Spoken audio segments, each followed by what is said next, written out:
तो मैंने आज ये तो देख लिया, अगर आपके पास पैसा हो तो आप एफआईआर भी बदल सकते हो, और इस चीज़ को प्रूव करूंगा। पर उससे पहले लड़ाई किस बारे में हुई, क्यों हुई, हम इस बारे में बात नहीं करेंगे। मैं सीधा पॉइंट पे बढ़ता हूँ। एलविश ने जो लोकेशन दी थी वो उसके घर की लोकेशन थी, या फिर किसी के तो घर की लोकेशन थी। और मेरा इंस्टिंक्ट बोला कि मुझे उसे अपने लोकेशन में बुलाना चाहिए, जो एक पब्लिक लोकेशन हो। अब मेरे को यही था भाई कि जो भी गलतफहमी है डिबेट से सॉल्व करो। अगर आपको लगता है आप सही हो तो आप डिबेट करो, मेरे को लगता है मैं सही हूँ, मैं डिबेट करूंगा। तो कुल मिला के शब्दों से ही जीतना था इस चीज को। और मैंने पूरी तैयारी की थी। मैंने वहाँ पे सोफा वोफा सब लगाया था कि जब एलविश भाई आएंगे तो वहाँ बगल में बैठेंगे, ये वो फलाना ठिकाना। लेकिन जैसे ही वो आए, एक तो अटैक करना शुरू कर दिया, ऊपर से बहुत सारे बंदों के साथ आए। ऊपर से ये भी नहीं था कि वन ऑन वन फाइट हो, उसके साथ उसके कुछ बंदे थे, वो भी मदद कर रहे थे उसकी। इस तरीके से मदद कर रहे थे कि मैं कुछ कर ही नहीं पा रहा था, क्योंकि मेरे को दो तीन लोगों ने पकड़ लिया था अगल बगल से। अब जब लड़ाई हुई, लड़ाई के बीच में ही एलविश ने मेरे को लगभग ये अपने घुटनों से नाक पे मारा, कई बार हाथों से मेरे सिर्फ मुंह पे मारा।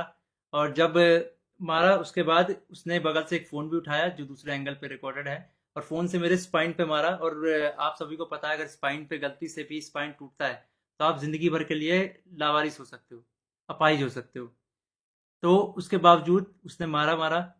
और उसके बाद उसने क्या किया, जान से मारने की धमकी भी दे दी।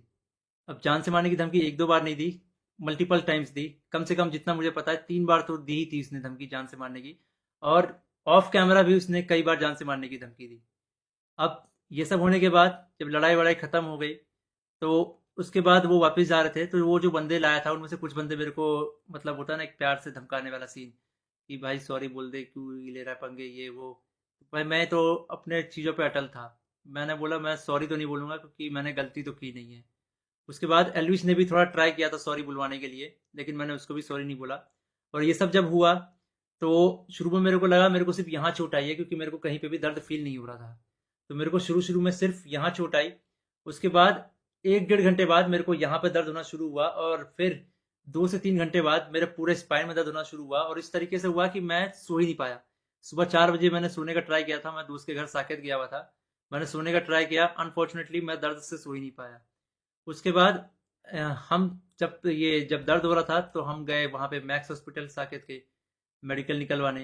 तो उन्होंने मना कर दिया, विदाउट एफआईआर नहीं होगा।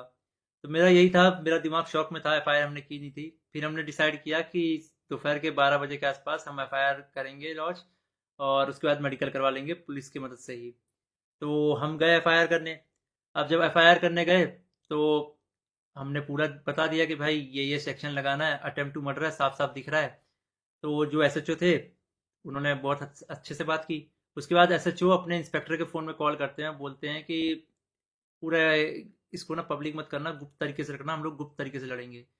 मेरे को तभी डाउट था कि एफआईआर को दबाने की कोशिश की जाएगी।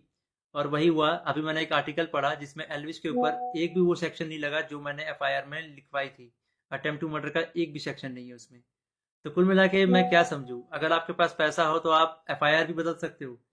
मतलब हरियाणा में इस तरीके से गुंडागर्दी चल रही है कि एक बंदा आता है, मारता है, और उसके खिलाफ कोई एक्शन नहीं होता, उसको पुलिस पकड़ के लेके नहीं जाती।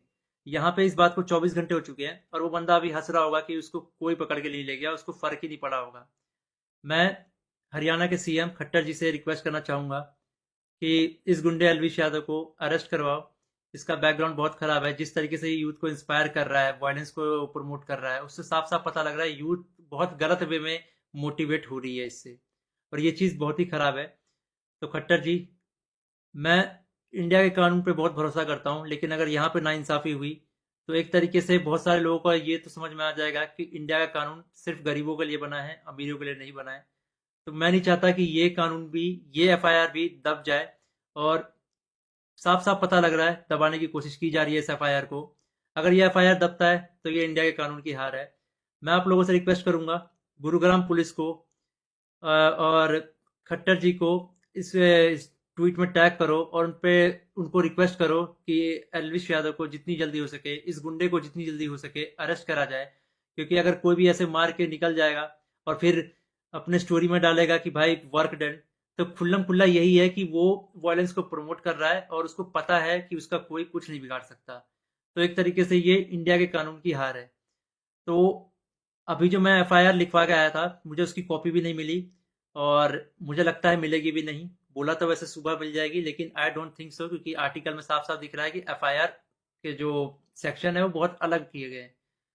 तो इंडिया के कानून का मजाक ना बने, तो आप लोगों से एक आखिरी बार रिक्वेस्ट है, सीएम खट्टर जी को गुरुग्राम पुलिस के ऊपर टैक्स अटैक किया जाए, ताकि ये मामले को वो लोग सीरियसली ले। इन द एंड, अगर इस बीच में मुझे कुछ भी होता है, मेरे पे कोई भी जानलेवा हमला होता है, इसका जिम्मेदार एलविश यादव होगा, या फिर उसके दोस्त होंगे, या फिर गुरुग्राम पुलिस होगी जिसने मेरे एफआईआर को पूरा का पूरा बदल दिया और पता नहीं क्या एफआईआर लिख दिया। और ये ये इंडियन कानून की बेइज्जती है, ये तो मैंने देख लिया। कुछ नहीं भाई, अगर तुम्हारे पास पैसा हो तो कुछ भी कर सकते हो, ये तो मैंने देख लिया भाई।